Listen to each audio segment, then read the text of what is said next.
Bonjour à tous et à toutes et bienvenue à notre rendez-vous quotidien consacré à la méditation de la parole de Dieu. Nous sommes aujourd'hui, bien-aimés, le 27 avril 2021. Vous faites bien de vous connecter sur cette chaîne, que nous puissions laisser l'Esprit Saint nous conduire et nous guider.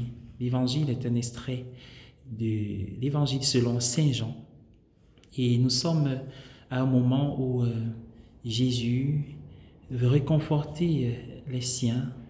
Et quand il parle de lui en tant que bon berger et des dangers qui approchent, il sait que l'heure des ténèbres est proche, mais que sa lumière brillera plus fort. Réjouissons-nous déjà avec Barnabé et les chrétiens dans le livre des Actes des Apôtres, la première lecture de ce jour, alors qu'il y a des disciples à la suite de Pierre, bien sûr, qui se sont rendus chez les non-juifs pour annoncer la bonne nouvelle, leur annoncer la bonne nouvelle qui consistait à dire Jésus-Christ est Seigneur. L'inquiétude a gagné la communauté des disciples réunis et ils ont dû venir à Athènes pour voir ce qui se passait. Barnabé se réjouit de voir la grâce de Dieu s'opérer.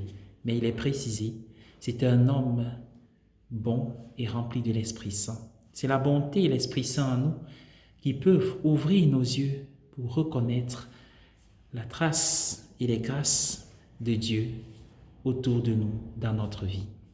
Alors bien-aimés dans le Seigneur, justement, cette bonne nouvelle, nous pouvons la garder pour nous-mêmes.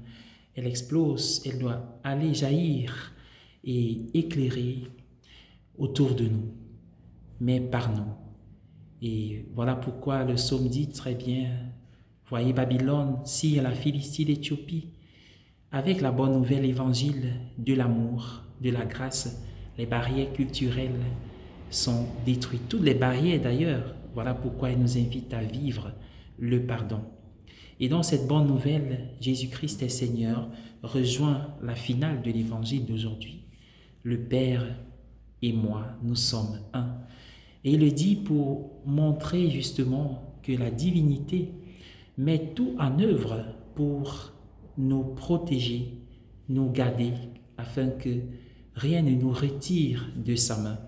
Et donc, cette puissance de l'amour, cette puissance protectrice de l'amour de Dieu coule et se vit entre le Père et le Fils. Et donc, Jésus est prêt à tout. D'ailleurs, ce qu'il dit, c'est ce qu'il a réalisé à travers sa mort. Il est prêt à tout jusqu'au don de soi, de lui-même, de sa vie, librement pour nous sauver. C'est une parole de confiance qui nous est adressée aujourd'hui. Nous devons nous abandonner. Ce que nous avons à faire, c'est d'écouter. Remarquons que Jésus n'a pas dit « mes brebis comprennent ce que je dis ».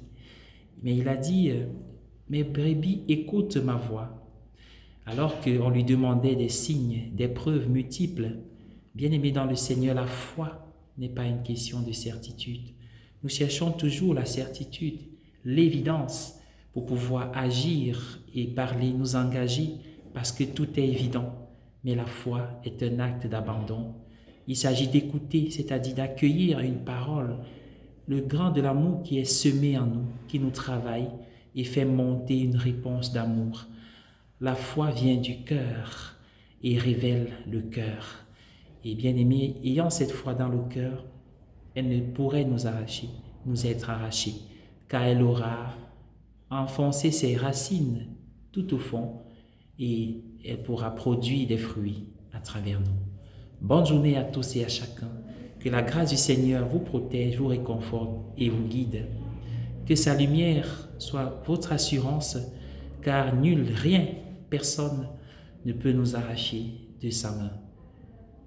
Si le Seigneur est avec nous, dira Saint Paul, qui serait contre nous?